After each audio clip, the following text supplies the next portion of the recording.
Sentire Media.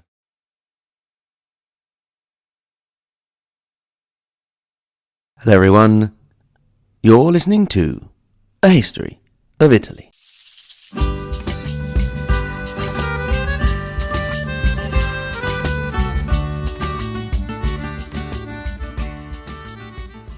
Episode 76, Saint Francis of Assisi.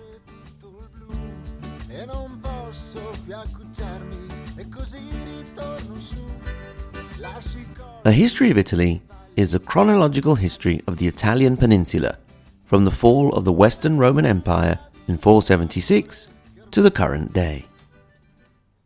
Now, regular listeners may be wondering why on earth I'm saying this, because I've been babbling on at you for about 75 episodes.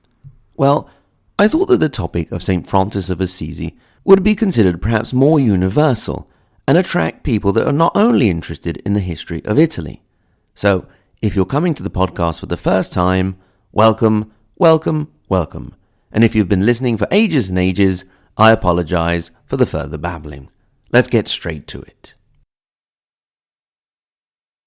Despite the night storm, the 1st of June 2003 was the first of a series of very hot days that would go down in the statistical history as one of the hottest summers in many decades in Italy. I stood in front of the church of Regina Pacis, Our Lady of Peace, all suited up. My hair, as usual, was impossible to command. I had only just arrived and was greeting friends and relations. We had time because the bride-to-be wasn't due for around 10 minutes, and everyone knows that a bride should always be late. She wasn't. I saw the car arrive and rushed up to the altar to wait for her. The priest was also caught off guard. Soon enough, she and her father appeared, framed by the sunshine streaming in through the doors of the church. Her father, a wonderful man, wore the bittersweet smile of someone giving up part of his soul. She wore a smile that lit up the church and made the sun pale in comparison. As they started up the aisle, the music started.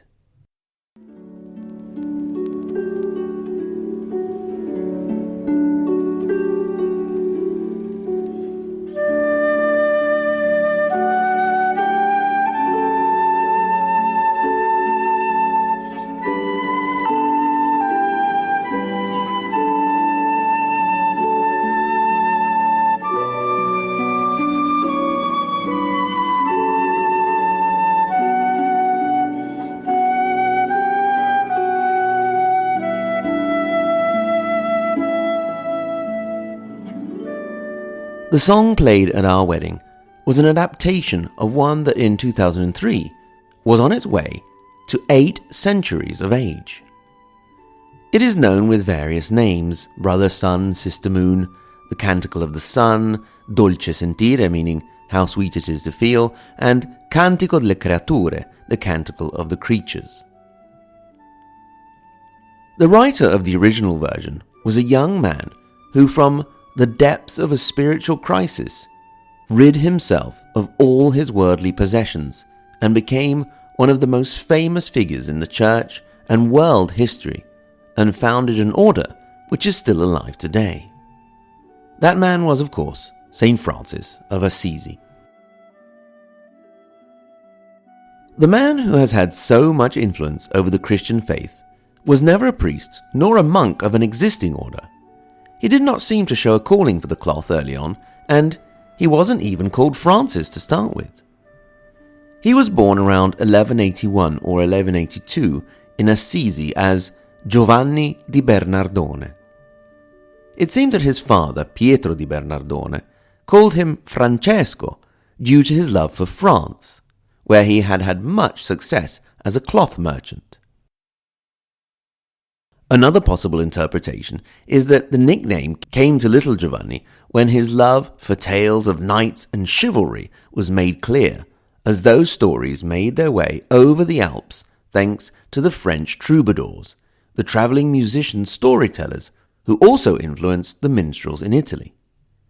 These troubadours would have a great influence on Francesco, who would not only bring his contribution to human heritage thanks to his religious movement and life example, but also in literature, creating some of the very earliest examples of Italian literature. His father, Pietro, as we mentioned, was a successful cloth merchant, and Francesco had a very comfortable life and was somewhat spoiled. Very early on, he showed his great generosity, using his family wealth to entertain his friends and revealing his happy, outgoing character. With a figure like Francis, there is always an attempt to look for signs of what he would be one day in what he was. So, some sources have him going from a juvenile delinquent to a saint, but with some moments of goodness on the way. One of the stories about him, for example, is that once, while he was minding his father's shop, a beggar came in while Francesco was serving customers, and he rudely sent the beggar away. But then, feeling guilty, he ran after him and gave him all the money he had just earned. As young Francis grew into adulthood, trouble was brewing on the horizon. The new merchant class, of which his father was a part, felt they deserved more of a say in the politics and society, which was till that point in the hands of the nobles, the boni homines. So, when Emperor Henry VI died, leaving his reign in the hands of his infant son Frederick, the homines populi, the merchants and artisans, attacked the imperial fortress in Assisi, as well as the houses of many nobles who had to flee to nearby Perugia. It was not long before the cities of Assisi and Perugia, as Italian communes had a habit of doing, were at war. Francis, full of enthusiasm for the life of a knight, his head full of the Arthurian legends of the French troubadours, signed up enthusiastically for war. Assisi was defeated by Perugia in the Battle of Collestrada, and Francesco was taken prisoner. He languished in a jail in Perugia for a year. It was not a happy time for him, obviously, but some sources say that he still stayed upbeat and helped to keep the morale of his comrades high. It seems he was also the only one not to shun one of their number who had been accused of betraying Assisi.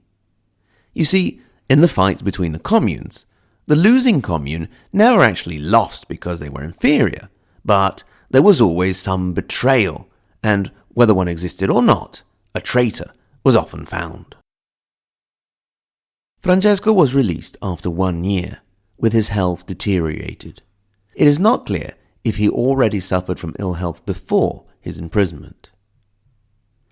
His dreams of knighthood were rather dulled by the experience, but had not disappeared altogether. That is why in 1204 he set off south. Some sources say to participate in a crusade, others to seek knighthood.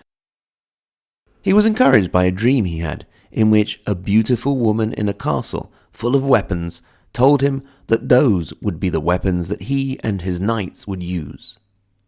However, on his way south, he had yet another dream in which God himself told him to return to Assisi, and that his fight would not be with real physical weapons. So began the conversion of Francesco di Bernardone into Francesco d'Assisi. Another important step in the conversion was the vision that he had when he stopped off to pray in a little run-down church, that of San Damiano. Here, as he prayed, a voice spoke to him. Some sources say it came from the crucifix itself. The voice asked Francesco to help rebuild the house of the Lord. Now, Francesco would eventually understand this to mean all of the church as an organization, but in the short run, he took it to mean the physical rebuilding of the church of San Damiano. To do this, he needed some cash. So he took a bunch of his father's fabrics, loaded them up on his horse, and set off to sell them. He did so, and ended up also selling the horse. After that, instead of heading home, he hung around for about a month in the wilderness. By now, the year was 1206. When he came back, he was in quite a state, starved, dirty, and with his clothes in tatters. People who saw him took him for a raving lunatic. His father beat him and decided to lock him up in his family home. Thanks to the intervention of his mother, however, he soon escaped and went back to the church of San Damiano. At this point, his father Pietro took things up a notch and actually reported his son to the local authorities. Francesco had already started to distance himself from all things worldly and refused to recognize said authorities, and so the matter went to the Bishop of Assisi. The bishop seems to have had an immediate soft spot for this eccentric young man, but decided in favor of his father. It is at this point that we have the famous and symbolic moment in which Francesco rid himself of his worldly possessions. He gave back the stolen money, stripped himself naked, and declared that from now on he had no earthly father, and only God would be his true father. This whole getting naked thing would be quite recurring in the life of the saint. It was a symbol of his renouncing all that was of the material world. Either that, or he often felt hot, or just generally enjoyed being naked. Some people do. The Bishop of Assisi embraced him, possibly avoiding any embarrassing contact points, and gave Francesco his cloak. Now, Francesco had disowned his father, but they still lived in the same town. So, as the young man progressed in his path to sainthood, the merchant father would curse him when they crossed paths. This got to the point in which Francesco had a beggar follow him around and make the sign of the cross every time his father cursed him.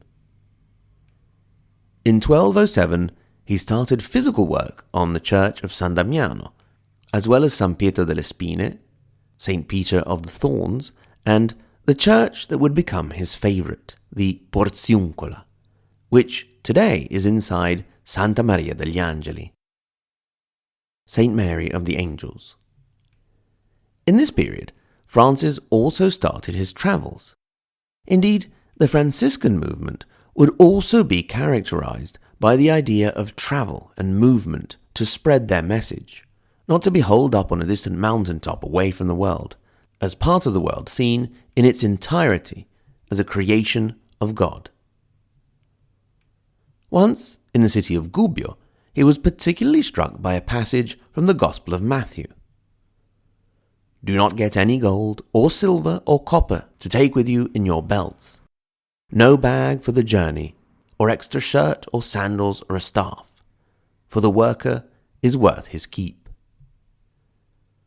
Francis, who by now had only the tunic on his back tied with a leather belt, sandals, and a walking stick, took this message to mean he had too much. So he got rid of the walking stick, the sandals, and the leather belt, and changed his tunic with a poorer, rougher one, and tied it with a rope. I'm sure he also enjoyed the naked bits in the between as well. The passage also gives us an indication of what would be the Franciscan work ethic. Indeed, the order would not be allowed to work to make money, but to earn the sustenance and hospitality they received. Any extra was to be given to the poor, or the poorer than them. So Francis continued to travel, work, and preach his message, and in time he started to gain followers.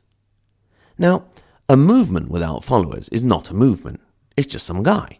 So we must never underestimate the importance of the first followers. In our case, they were Bernardo da Quintavalle and Pietro Cattaneo, two well-to-do lawyers from Assisi. The three set up in the Porziuncola, and there they were joined by a third follower, an artisan by the name of Egidio. Now that the group was on a roll, they needed a bit of organization. Every good marketing professional knows that a successful enterprise needs a mission, a vision, values, and so on. They went to the church of San Nicola to consult the gospel, opening it at random 3 times in a row, and this is what came out apparently. Mark 10:21. Go and give all you have to the poor. Luke 9:3. Do not take anything with you. Matthew 16:24. Whoever wants to be my disciple must deny themselves and take up the cross and follow me. Now, those were some pretty clear company directives, but they needed a bit more to go on, so they set out some rules for themselves. First of all, they weren't going to be about the whole punishing yourself and mortalizing your flesh business. No inflicting upon yourself, but doing and spreading good via your example. Then there was the whole poverty business. The brothers were to have no material possessions, and we talked before about the work ethic. They were not to receive money as donations, something which sort of annoyed the rich people who felt that they could clear their consciences by giving some money to the order or to the poor. The dedication to poverty was to be total, like a marriage. Indeed, although Francis would humanize many natural aspects, such as brother sun and sister moon, and even concepts such as sister death, poverty would always be donna povertà, lady poverty, not a sister. The poverty of the Franciscans was a willing poverty, a virtue, not a failure to make it in the world, perhaps out of lack of skills or laziness. Another of the rules that the brothers set out for themselves was that of chastity. They were to devote themselves only to God and not to worldly physical love. Apparently, this wasn't all that easy for Francis, who was a passionate man and would try to avoid even looking at women. It seems he only knew 2 in his life on a personal basis, and they were Chiara of Assisi, who would go on to found the Clarisse, another religious order, and a Roman noblewoman called Jacopa dei Sette Soli, who became a follower of Francesco.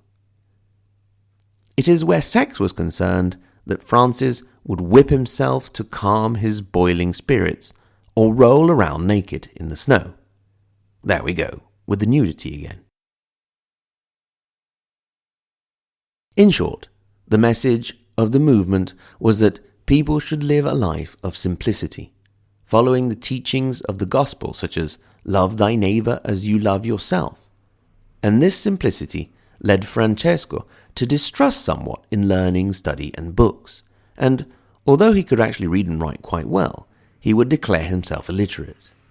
However, he did have great respect for wisdom, scholars, and teachers, so the relationship here between simplicity and study remained a bit on the ambiguous side for the movement. The first few brothers went forth and preached their truth, and although they started to obtain more and more followers, they were also met with ridicule and criticism. Francesco's eccentricity didn't help much with this. With his love for chatting to any person, thing, or animal, and his habit of sometimes bursting into song. Among the various nicknames Francis of Assisi was known by, one was the Jester of God. Now that they had their act together, they needed to take their movement to a new level. It was time to go and get permission from the big man himself. It was time to head off to see the Pope. So, in 1209, they had a chat with the Bishop of Assisi. He was all like, yeah, don't worry lads, I know a guy, and he did know a guy. Said guy was Giovanni di San Paolo, the Bishop of Sabina near Rome. They ran the whole idea of their movement by him, and he quite liked it, except for the poverty part, which worried him a little. He saw it as being rather inconvenient for the Church, who was very far from being the model of virtue when it came to wealth. The Pope had more or less the same idea. He was all for the movement and the teaching of the gospel, and he was really big on the obedience idea, which they espoused. However, he also was not too big on the poverty business. He asked Francis if perhaps he wanted to sleep on it and see if God told him anything else. Francis did, and he had a dream. A woman lived in the desert, and one day she was visited by a rich man from a nearby city. One thing led to another, and they had children. I didn't quite get if they were like octuplets or something and all came out at once, or the rich man came back or just spent quite a lot of time in the desert.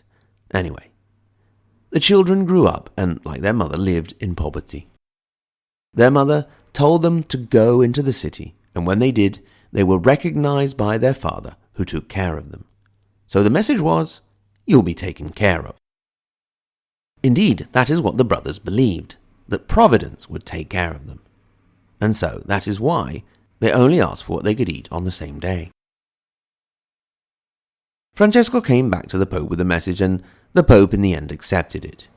This is also because the Pope himself had had a dream about the walls of the Lateran Church being held up by a poor friar, and he saw salvation in Francesco. This contrast would remain between the movement's dedication to poverty and the total lack of poverty as the established church. After all, the Pope was a guy who had his own country. Francis's movement was named the Ordo Fratem Minorem, the Order of the Lesser Friars, also known as the Little Poor Men, as Francesco was known as the Little Poor Man of Assisi, Il Poverello di Assisi. The following decade or more, between 1211 and 1222, could be considered the peak of the movement, bringing the number of followers up to around 5,000, which is really good considering there was no Facebook events or meetups. The power must have been in the message, the simple, straightforward message. Francis was a good orator and could simplify content. If you combine this with his serenity, sweetness, and sobriety, then you could start to understand some of the love and devotion that he inspired. He could speak just as easily to a few friends as to crowds of thousands. His sermons were known to actually bring peace to warring cities. His message was not limited to people either. The peace that Francis wanted to bring was to extend to all living creatures, animals, plants, the moon, the sun, the stars, and so on. As we mentioned before, the sun was not just the sun, but brother sun. The moon was sister moon. Francis was also known to take worms and caterpillars off the road so they wouldn't get squashed. When the brothers were cutting trees, Francis would not allow them to cut them all the way down so that the tree would not die. Even death itself was not just death, but sister death. Francesco even tried to petition Holy Roman Emperor Frederick II to ban the killing of larks and to promote the feeding of birds in the winter, without much success. These ideas consolidated over time, and the movement grew and grew. Things didn't stay local, though. As we said, the idea was to move around, and move around they did. They met mixed reactions. Some welcomed them, some insulted and abused them, and in some cases, such as in Northern Africa, they were even put to death. Francis himself tagged along on a crusade in 1219 and made it all the way to the Holy Land. His idea?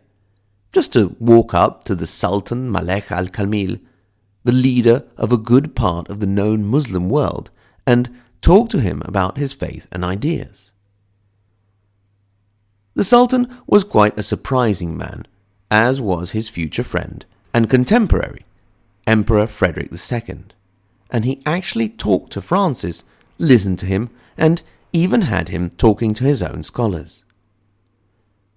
Nothing really practical came out of the meeting, but some over-enthusiastic Christian scholars came to the conclusion that Francesco had secretly managed to convert the Sultan to Christianity. We said that the decade, or thereabouts up to around 1220, was the peak of the Franciscan movement. But all good things come to an end, and from 1223 on, we have the moment in which doubt crept into the mind of Francesco d'Assisi. Although, before we go there, it's worth mentioning an interesting cultural aspect that started up in that same year, the nativity scene.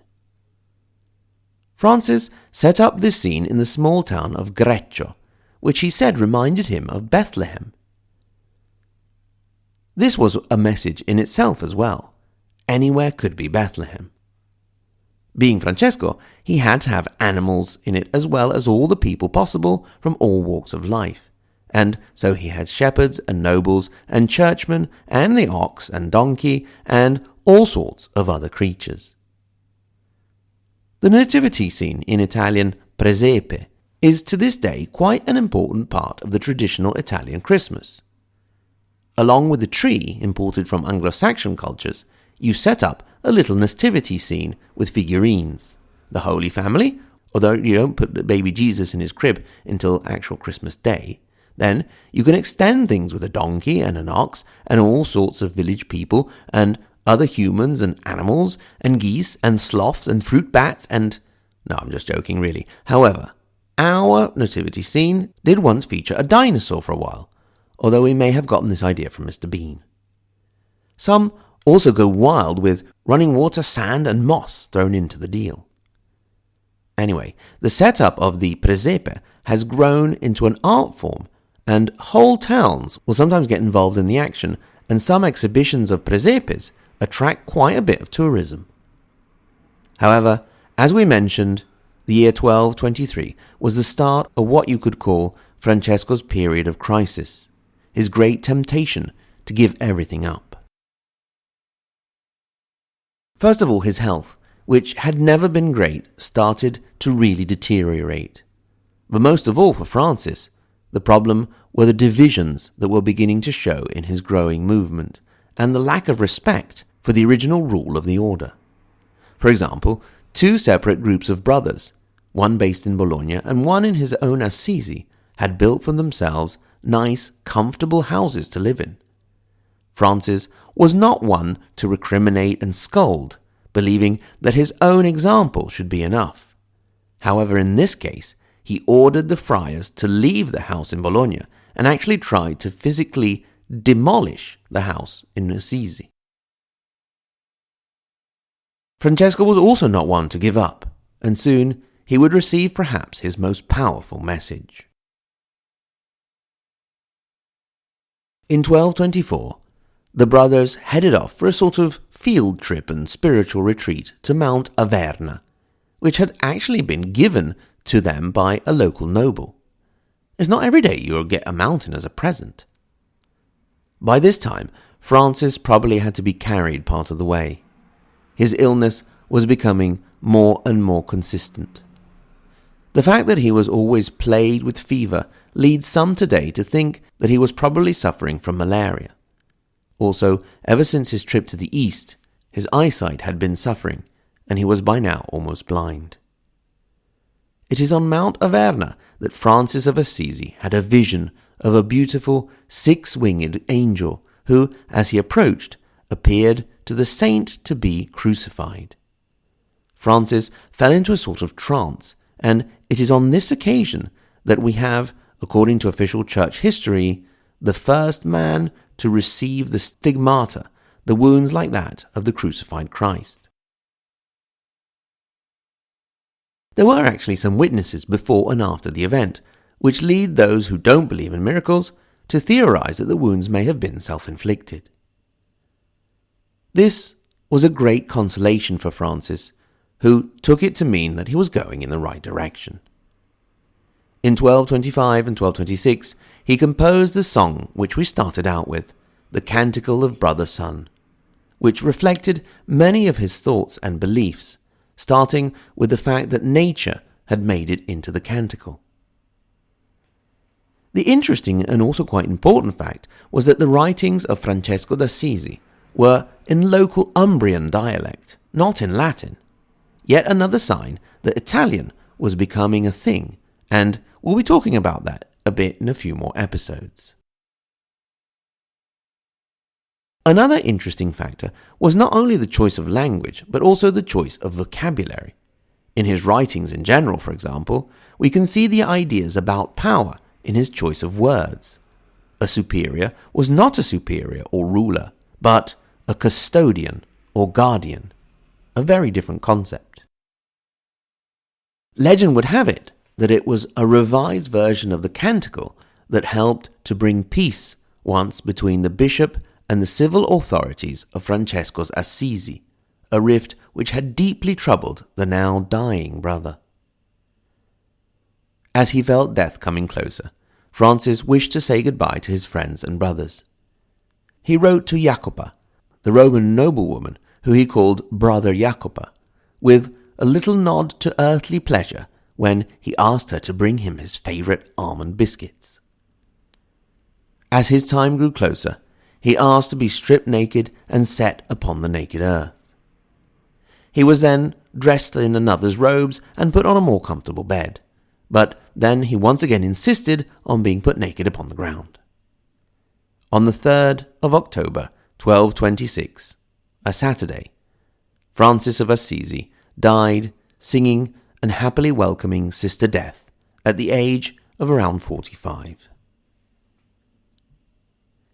He was buried on what had been known as the Colle dell'Inferno, the Hill of Hell, which after this became the Colle del Paradiso, the Hill of Heaven, and where the Basilica of St. Francis stands today. He was made a saint just 2 years later by Gregory IX, probably with a great sigh of relief, for this man who did not judge or chastise, but with the example of the life he led, shook the very foundations of the Church, which was now free to tone down the whole poverty business a little. To this day, St. Francis of Assisi is a figure admired by believers and non-believers alike, perhaps as good men and women should be. He is, along with St. Catherine, the patron saint of Italy. The young man who had dreamed of knights and winning glory in battle had obtained glory instead as a soldier of peace.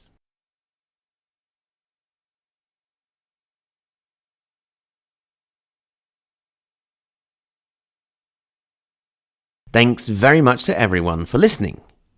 If you would like to, you can get in touch. hello@ahistoryofitaly.com. At the same URL, you can click through to our social media. We are on Twitter and on Facebook, and on the support page, if you're feeling generous, you can support us via PayPal or become a Patreon donor, as many others have already done. You also have on Patreon access to extra content.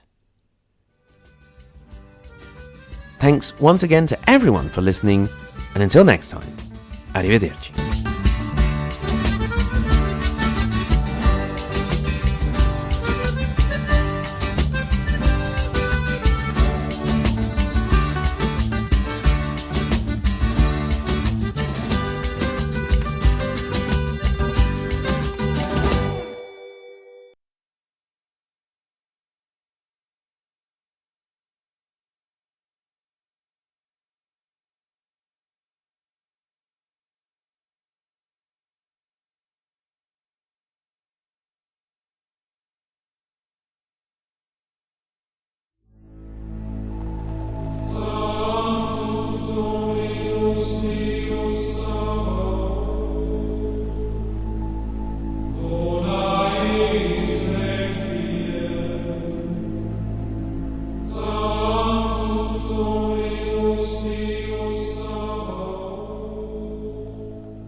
Your Holiness, Francis of Assisi is here. Francis? Who's that? I don't know, sir, but he would like permission to found a new religious order. Is he one of those people waiting for the arrival of the giant turnip or something? No, they're still waiting for the arrival of the turnip. Well, what does this one want? Well, perhaps we should hear him out. All right. Your Holiness. Welcome, my son. So tell me, what are your plans? Well, we want to found a new order that goes out into the world and brings the word of the gospel. Yes, good. And we want to teach them to see God's goodness in all living things. Ah, yes, lovely. Wait, turnips too? Well, yes, I suppose turnips too. Oh, well, what else?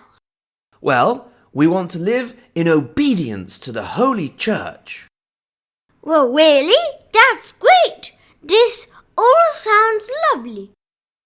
Oh, and we must give up all our worldly possessions and live in poverty.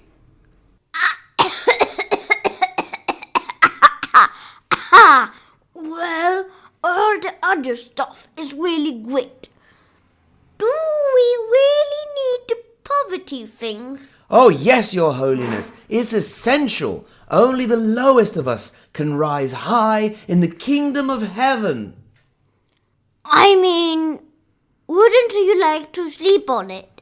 Ask God if he's really sure. Oh, Your Holiness, I have. He spoke to me in a dream in which a man met a woman in the desert and had many sons from her. And then they grew up and were poor. So she sent them to go to the city, and their father recognized them and took care of them. So we must not worry, because our Father who art in heaven will always... Stop it. I get it. You go ahead and start your order. Then you'll see about the poverty thing. Oh, thank you, Your Holiness. God bless you. Let me show you how we do not even need the clothes on our backs. No. Keep your clothes on. That's all right. Yes, Your Holy Father. Sorry, I got carried away there. May God bring you peace. I think the turnip people will be less troubled in this one. Sentire Media. Hey, podcast producers and show hosts. Do you want to join a podcast network that celebrates all things Italian? At Sentire Media, we understand the allure of Italy and its unique culture. Our devoted team of hosts and producers are all driven by their shared passion for Italy. And we work tirelessly to create the best lifestyle podcasts and content that will whisk you away to the very heart of Italy. With us, you can savor the mouth-watering flavors, get lost in the stories from the past, break down the cultural barriers, and truly immerse yourself in the vibrant traditions of this intoxicating country. If you have a great podcast idea or are already in production and would like to join Sentire Media, head over to sentiremedia.com, that's SENTIRE media.com, and find out how to submit your show.